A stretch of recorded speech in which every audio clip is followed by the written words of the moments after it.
Hey guys, happy Friday and welcome back to my channel. Today I'm going to be doing kind of a part 2 to depression, also with the whole Robin Williams scenario situation. I really wanted to talk about that because I've seen lots of ignorance and comments about his suicide that have really kind of just ticked me off. So that's what I want to talk about today. I guess I'm going to first start with some of the questions I got on my last video. This one girl asked me a few questions, so I'm going to answer those right away, and then I'm going to talk about Robin Williams because that's the main thing I want to talk about in this video. So the first question is, how do you deal with negative or suicidal thoughts? It's hard. For me, I found when I was thinking, I was like, I don't want to be here, like, this is where I could go and do it, this is how I could do it. I called like a friend or just talked to someone, went on Tumblr and talked to people on there, basically just communicated with somebody else, because as weak as I felt, I guess now thinking back, that was a pretty strong thing to do, because you know, I could talk to someone about it, whereas I feel like a lot of people can't. So that's what I did. I would talk to somebody, tell them how I felt, what I was thinking, you know, talk to somebody I trust, and you know, they could usually talk me out of it or tell me that something's gonna happen, I'm gonna get better, or whatever. It's a really hard thing to deal with though. A lot of the time I would go to sleep, or I don't know, listen to music, or sit down and draw a picture because I like to draw. So I just found like a couple coping things that kind of just kept my mind a little more occupied. The next question is, when you recover completely, do they go away? For me, they have. I don't ever think about killing myself or anything like that anymore. Obviously, I have like negative thoughts about myself, but that's just because of things I've done to my own body, and I'm like, why did I do that? Like, I was so stupid, I have to live with that for the rest of my life. And like, obviously I still don't love everything about myself, but I definitely don't have suicidal thoughts anymore. Like, I don't want to die, I love my life, and I think for the most part those will go away when you do get better. The third question is, how do you know you are completely cured?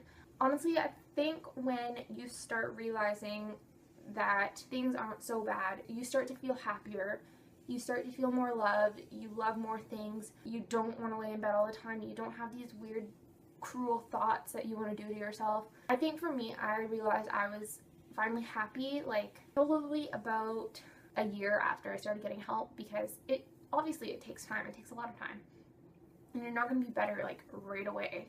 I think when you just start to see life on a more positive side, and you're like, wow, you know, like, what if I'd gone through with that? Like, look at me now, like, I'm so much happier. I think that's when you start to realize that you're feeling a lot better. The next one is, I'm taking vitamin B and fish oil. Are there any other supplements you suggest taking, or maybe some tests to do to make sure there is not something else missing, like other vitamins? You can definitely go talk to your doctor about that. I know I have low iron, and this isn't related to depression, but for a while there I was having these weird dizzy spells, and so I went to my doctor about it, and he's like, I don't know what we can do. Like, so he sent me to a labs place, and I got blood work done, and it showed that I was really low on iron.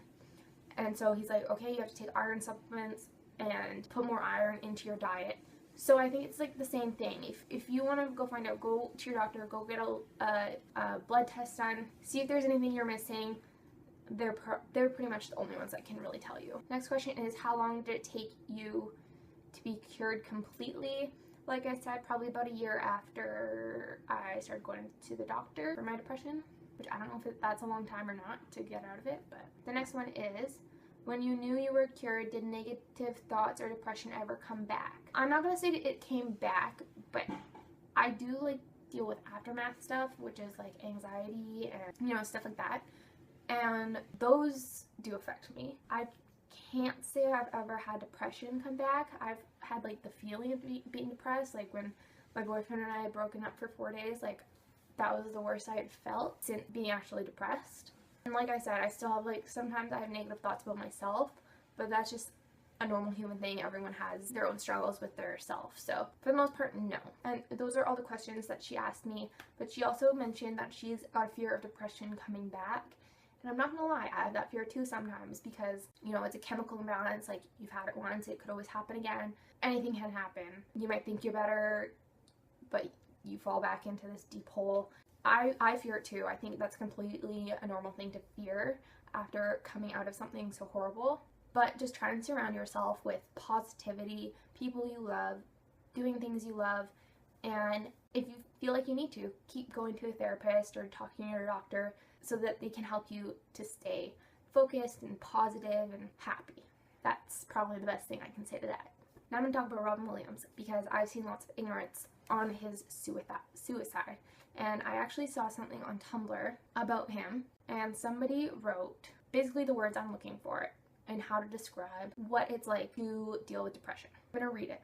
Depression is an illness, not a choice of lifestyle. You can't just cheer up with depression, just as you can't choose not to have cancer. When someone commits suicide as a result of depression, they die from depression, an illness that kills millions each year. It's hard to know exactly how many people actually die from depression each year because the figures and statistics only seem to show how many people die from suicide each year. And you don't necessarily have to suffer depression to commit suicide. It's usually just implied. But considering that one person commits suicide every 14 minutes in the US alone, we clearly need to do more to battle this illness and the stigmas that continue to surround it. Perhaps depression might lose some "it was his own fault" stigma if we start focusing on the illness rather than the symptoms. Robin Williams didn't die from suicide, he died from depression. It wasn't his choice to suffer that. I think that is very, very well put. And I feel like maybe this person's dealt with it. The person who wrote this, it's the most perfect explanation. It is an illness. It is not a choice. People are saying he did this for attention. People are saying he wasn't depressed, or people are saying it's a permanent solution to a temporary problem. That is not the case. I've personally never been so affected by a celebrity death, only because I feel like I myself relate to Robin Williams in this way because we both dealt with the same thing. Unfortunately, his depression got the best of him and couldn't make it through. But like another paragraph this thing says, it says, the word suicide gives so many people the impression that it was his own decision or he chose to die, whereas most people with cancer fight to live. And because depression is still such a misunderstood condition, you can hardly blame people for not really understanding.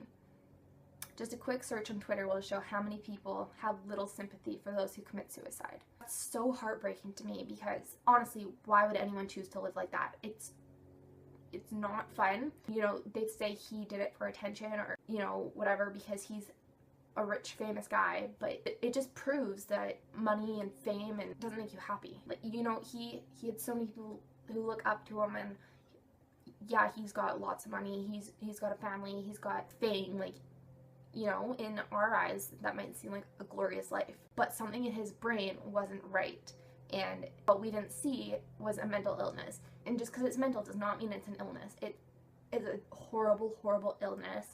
And it took him. It took his life. You know, people don't choose to die from cancer, but it happens. He didn't choose to die from suicide. It took over. And he probably thought that was what was best for the world. And it breaks my heart because he took so much time, whether he knows this or not. He made my childhood an amazing childhood. You know, I grew up with Hook. I grew up with Jumanji. I grew up with Aladdin and the Genie.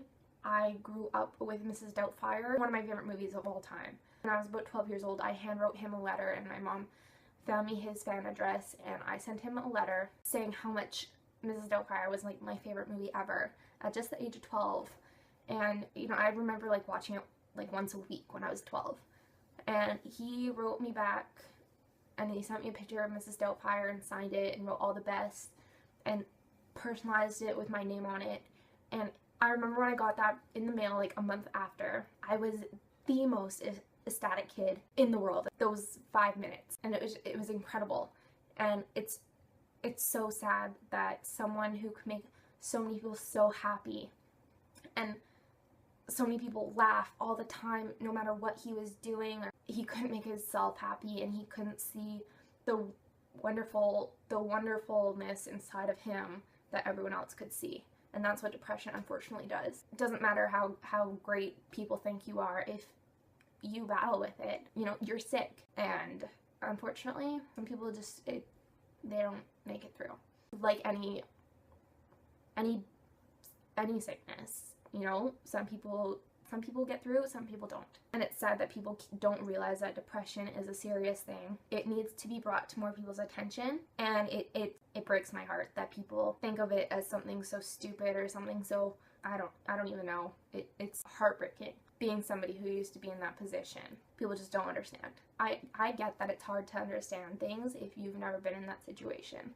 But the impact that he's made on the world with his illness has been outstanding. Everybody talked about it, celebrities tweeted all about it, and they were like, it was overwhelming. I cried for 3 nights because I was so upset, you know, because it just hit so close to home with everything that I've been through, and I don't know. It sucks. So that's all I'm really gonna say because this video's long, because I answered those questions and stuff. But, you know, honestly, just stop with the hate towards Robin Williams. Stop being so ignorant about depression if you don't understand, if you've never been through it, if you don't know anyone who's been through it. Don't be so fucking ignorant about it. It's a real issue, and it's a big issue. I really do think that Robin Williams is, like, I'm not saying it's a good thing, but he has definitely brought a lot more attention to the world about depression, and more people are starting to say things. That's all I'm going to say for today. I hope you guys enjoyed this video, and I hope everyone who's dealing with depression stays strong, and hope that everything that's happened has opened your eyes and made you realize what a serious thing this is. Next week's gonna be fun because I'm going away on my birthday trip with my boyfriend and we're gonna vlog the whole thing. So I'm gonna have some fun videos coming out and I'm really excited. So make sure to give this video a thumbs up if you enjoyed it, if you learned something, if it helps. Subscribe if you want to see more of me and like other things I'm gonna talk about and do. Leave comments down below of other topics you would like me to talk about or suggestions or any questions you have. Go ahead and leave those down below. Check out my social media, all that's linked down below as well. Thank you guys so much for watching, and I will see you guys next Friday.